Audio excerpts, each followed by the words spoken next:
Olá, bom dia para você. Seja muito bem-vindo, seja bem-vinda, viu? Ao nosso programa Manhã da Piedade, você já sabe, né? O programa da nossa padroeira da Rede Catedral de Comunicação Católica, padroeira de Minas Gerais.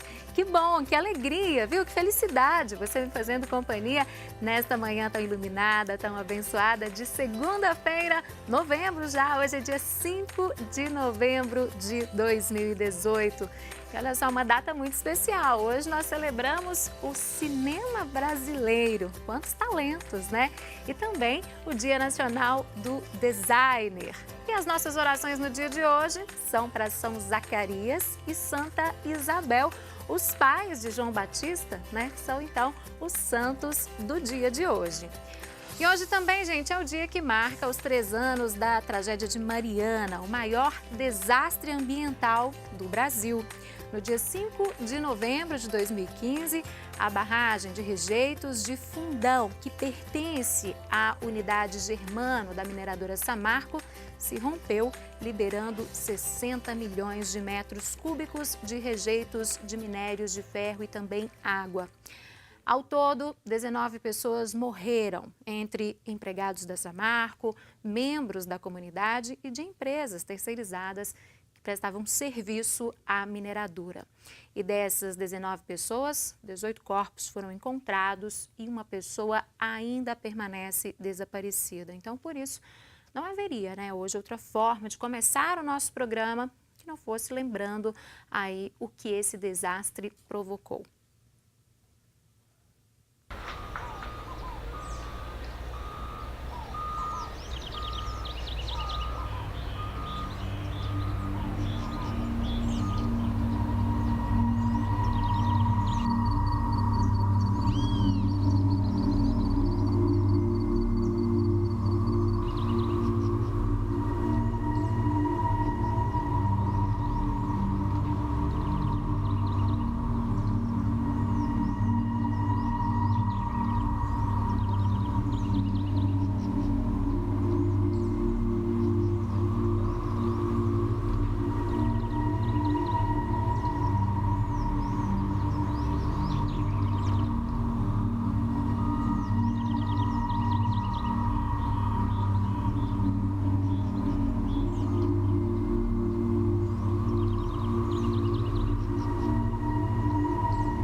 Quando a gente chegamos em Bento Rodrigues, a gente estava numa casa de aluguel, né?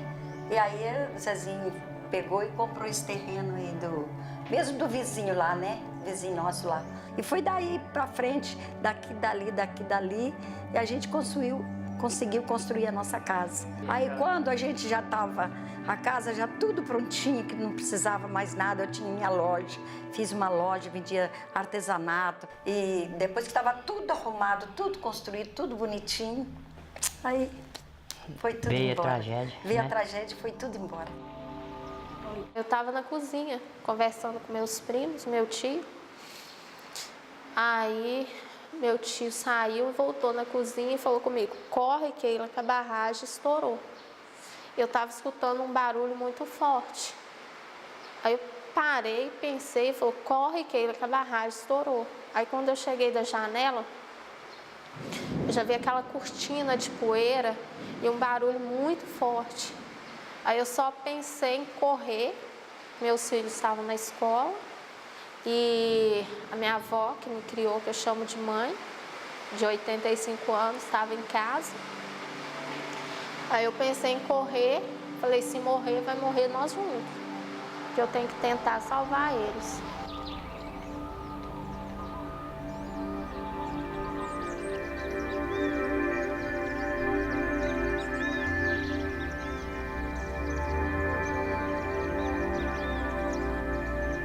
Naquele momento de desespero, Eu saí avisando as pessoas, gritando, a barragem estourou.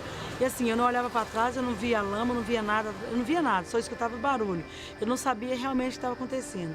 Para mim, simplesmente a lama era água, ia simplesmente passar na ponte, no rio e ir embora. E eu não sabia que seria uma coisa tão grave, que ela ia destruir o Bento todo.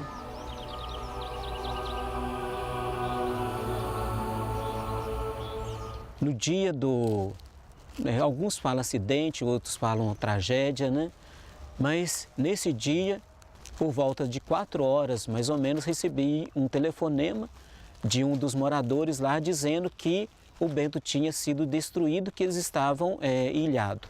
Aí chegando lá, a parte da comunidade já estava totalmente assim destruída, né? Tudo coberto por lama. E o pessoal gritando do outro lado, um grupo de pessoas estava chegando também do trabalho. E por volta das 6 horas da tarde começou a chegar as equipes de bombeiros, essas coisas todas, mas todo mundo muito assim desorientado, sem saber o que fazer. Helicóptero, né, sobrevoando, com pouco escureceu e o resgate só pôde acontecer realmente no outro dia, a partir das 5 horas da manhã.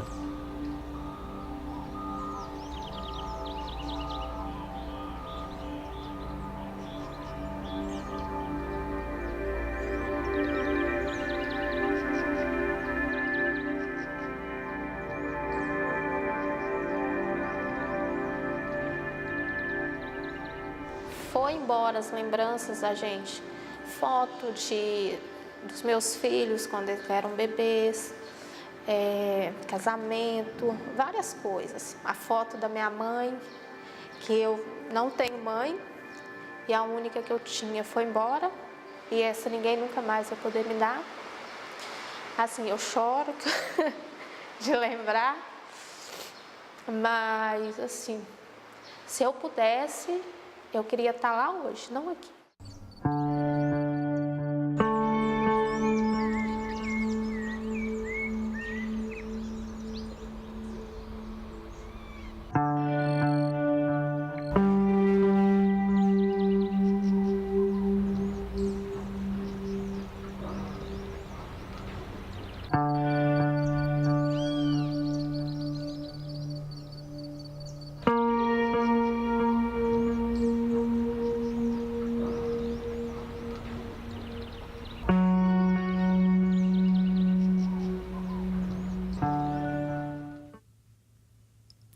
Bom, vocês assistiram a um trecho do documentário O Bento, Terra da Gente, que foi produzido pela equipe da TV Horizonte e PUC Minas. O filme completo, vencedor do prêmio CNBB de Comunicação, vai ser exibido hoje às 8h30 da noite, então depois do programa Mercado de Negócios aqui na TV Horizonte. Olha só, e para falarmos então sobre esta tragédia, né, e o que mudou de lá para cá nestes 3 anos, nós estamos recebendo aqui nos estúdios o coordenador de Inclusão e Mobilidade Social do Ministério Público de Minas Gerais, André Sperling, e também a professora de Direito Ambiental da Faculdade Milton Campos e pesquisadora pela Secretaria de Ciência e Tecnologia e Ensino Superior do Governo do Estado, Fernanda Mendes. Bom dia para vocês, sejam bem-vindos ao nosso programa. Então, 3 anos, né, já se passaram. Muitas pessoas ainda sofrem as consequências deste desastre ambiental, não é? Sim, a gente sabe que o número de pessoas atingidas, até o número total, ainda não está determinado, né? A gente ainda tem dúvida em relação a isso, porque o desastre causou danos ambientais ao longo de 650 quilômetros do Rio Doce. E, em relação ao litoral do Espírito Santo, tem uma grande fatia do litoral que foi afetado também, né? Então, nós temos povos e populações tradicionais que vivem da pesca, que viviam de atividades ligadas ao rio. Nós temos povos indígenas, nós temos quilombolas, nós temos assentados do MST na região. Então, tudo isso ainda não foi devidamente colocado dentro do sistema que a gente criou para que isso possa vir à luz e fazer jus ao processo de indenização que eles merecem. Mas nós assistimos, nós falamos muito de Bento Rodrigues, né? Mas é importante lembrar que são vários municípios mineiros atingidos, muitas pessoas nesses municípios e também, como você disse, no Espírito Santo, né? A tragédia foi muito maior. Mariana foi o epicentro. E Mariana teve uma cidade, que é Bento Rodrigues, na região de Mariana, completamente destruída. Mas nós tivemos também, na região de Barra Longa, a comunidade gesteira também foi destruída, né? Nós tivemos Paracatu de Baixo também, a região de Paracatu também foi destruída. Mas essas regiões, elas estão um pouco mais organizadas que o resto da bacia, porque lá já existe comissão de atingido, né? E já existe assessoria técnica para essas comissões de atingidos. O que é assessoria técnica? São entidades, né, que, no caso de Mariana, é a Caritas, né, que é ligada à Igreja Católica. A Caritas foi escolhida pelos próprios atingidos para prestar assessoria técnica a eles. Então, a assessoria técnica inclui advogado, engenheiro, assistente social, psicólogo, cientista social. Essas pessoas, elas, junto com os atingidos, fazem com que eles tomem consciência dos direitos deles, porque alguns são tão simples, tão humildes, que nem sabem que têm direitos. Então, o processo vai mais além, né? Não é mais complexo do que a gente pensa, né? A gente imagina que a pessoa já sabe o que quer e vai fazer uma reivindicação para a empresa. Não é bem isso, né? As coisas vão além, né? Então, a gente tem que imaginar, e acho que a doutora aqui também pode falar um pouco sobre isso, sobre o sofrimento psicológico que as pessoas têm, né? Esse sofrimento psicológico também faz jus à indenização. Não é só o sofrimento material de perder uma casa, de perder um bem. Psicológico também, né? O que tem sido feito, Fernanda, para essas pessoas, para assistir essas vítimas deste desastre ambiental? Bom, inicialmente, o que o próprio Ministério Público conseguiu foi a suspensão do prazo prescricional, né, para as indenizações individuais. Porque se não fosse isso, agora, completando 3 anos, já estaria prescrito o direito dos atingidos a ter o ressarcimento, né? Existe um programa interno de mediação da Fundação Renova que busca resolver de maneira extrajudicial a questão da indenização individual. Então, pelo que eu pesquisei, né, e li no material disposto no site da Fundação Renova, tem 2 vias de atuação. Uma para a questão da água, né, mas pelo que eu entendi, foram as pessoas das cidades onde ficou sem água por 5 dias, 7 dias, devido ao rompimento, e uma outra vertente quanto à indenização pecuniária de outros danos, né, de outros prejuízos. Bom, mas o que eu acho que falta esclarecer é qual que é a metodologia utilizada para essa sistemática de mediação, né? A gente trabalha lá na Faculdade Milton Campos com uma Câmara de Mediação de Conflito Socioambiental em convênio com o Ministério Público de Nova Lima, desde 2012. E a nossa metodologia visa, inclusive, o empoderamento das partes que estejam mais fracas, né, dentro daquela discussão. Por quê? Porque a mediação ela tem que ser dialógica e não dialética, né? Se você vai para uma sistemática de processo civil, judicial, você tem alguém que coloca uma tese, né, alguém que coloca uma antítese e o juiz que dá a síntese, né? No caso da mediação, seria um diálogo. Você vai e volta o tempo todo com todas as partes a fim de buscar a verdade real e de conscientizar as próprias partes sobre a verdade fática da questão. Então, o que me parece, quando eu li que as indenizações em termos de água foi padronizada de 800 a R$1.000, né, por ter ficado sem água, não me pareceu muito um método de mediação que busca a verdade individual de cada um, mas sim muito mais uma conciliação, né? Que a conciliação ela difere da mediação exatamente porque ela não visa o aprofundamento na questão, ela visa simplesmente solucionar aquele problema. Específico, então, né? Então, por exemplo, se você bate no meu carro e aí eu nunca mais vou te ver na vida, né? Então, eu quero 5 mil, você quer me dar 2 mil. Não, então vamos fechar um acordo em 3.500, vamos. Então, isso é uma conciliação que alguém pode propor. A mediação é um terceiro imparcial, ou seja, como que um programa interno de mediação vai ser imparcial, sendo que ele é interno? Está aí uma grande dificuldade. Né? Mesmo que tenha uma contratada, qual que foi a metodologia utilizada por essa contratada? Está se falando apenas no que se consegue comprovar que a população teve de prejuízo? De danos materiais, né? Exato. Né? Então, por exemplo, eu li que lá no Espírito Santo, uma vila de pescadores está com dificuldade para provar que as mulheres eram pescadoras, tendo inclusive uma questão de gênero envolvida. Né? E quem não tinha carteira de pescador profissional, mas vivia disso? Eles não reconhecem como sendo pescador, então não paga como se fosse uma pensão mínima até que se possa pescar com segurança, voltar às atividades. Então, e depois disso tudo, o que é que tem que ser indenizado? Só a questão material? E o emocional, né? E o E psicológico? o emocional, né? Como então, ao fica? meu ver, inclusive esse programa interno de mediação, não estou criticando porque eu não conheço profundamente, mas na metodologia deveria ser contemplado essa questão, né? E creio que não foi porque um deu 800, o outro 1.000, né? E aí tem até gente pleiteando 8 mil judicialmente. Na realidade, o programa de indenização mediada, eles chamam de PIM, né?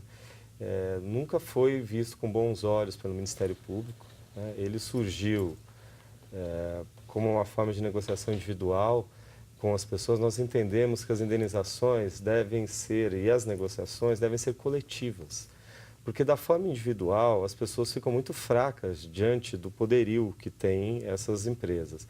E o que a doutora colocou aqui é uma verdade. Muitas vezes as negociações são feitas dentro do escritório da Renova, que foi a fundação criada, né, pela Vale e pela BHP, controladoras da Samarco, para fazer o processo de indenização.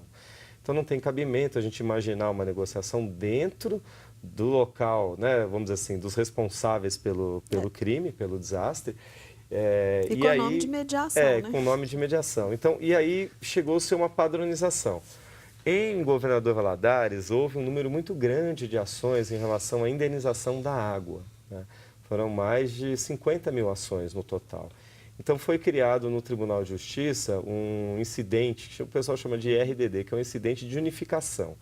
E isso vai ser julgado para colocar um padrão, vamos dizer assim, nas indenizações. Em todas? Em todas as indenizações, forma. Especificamente em relação à água, né? Porque em Governador Valadares a cidade inteira ficou sem água, então em tese grande, né? A cidade inteira tem direito, né?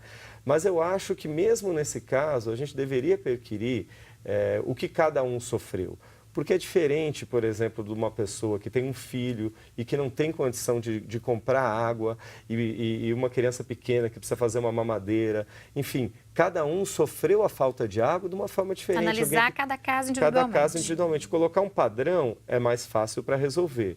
Mas eu acho que quem paga, vamos dizer assim, o pato no final é a pessoa que sofreu o dano, né? E facilita para as empresas, porque as empresas falam, não, nós pagamos e está resolvido o problema.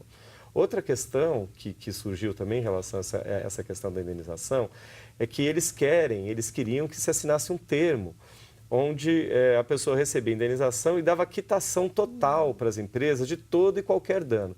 Isso já foi revertido, as empresas já reconheceram que se você está recebendo a indenização em relação à água, é só em relação à água que você dá quitação. Você não pode dar quitação para outros danos, para outras coisas que você não recebeu. Então, esse processo está sendo amadurecido ao longo, né, desses 3 anos. E é bem complexo, né? E é extremamente complexo, que você vê. Só lá na região de Governador Valadares, que a coisa, digamos assim, é mais simples em relação à água, mesmo essa está dando problema. E aí nós temos essa questão que a doutora colocou muito bem aqui, que é a questão de gênero, né? Muitas vezes eles entregam o cartão, a Fundação Renova tem um cartão que dá direito a uma retirada mensal para um pescador, por exemplo. Mas acontece da mulher também ser pescadora, e o marido só que tinha carteirinha de pescador. E aí eles não dão para a mulher. E ela fica de fora. Ela fica de fora. Contexto. E nós temos ao longo desses 3 anos muitas situações extremamente complexas. Por exemplo, casais que se separaram. E aí a mulher fica sem receber nada. Né? Porque a gente sabe, por exemplo, de casos que o marido tinha uma forma de vida, né? A família tinha uma forma de vida específica ali, vivia da pesca artesanal. E aí ele não pôde mais pescar, recebeu um cartão. Não tinha mais nada para fazer, deprimido com a situação da vida, começou a beber.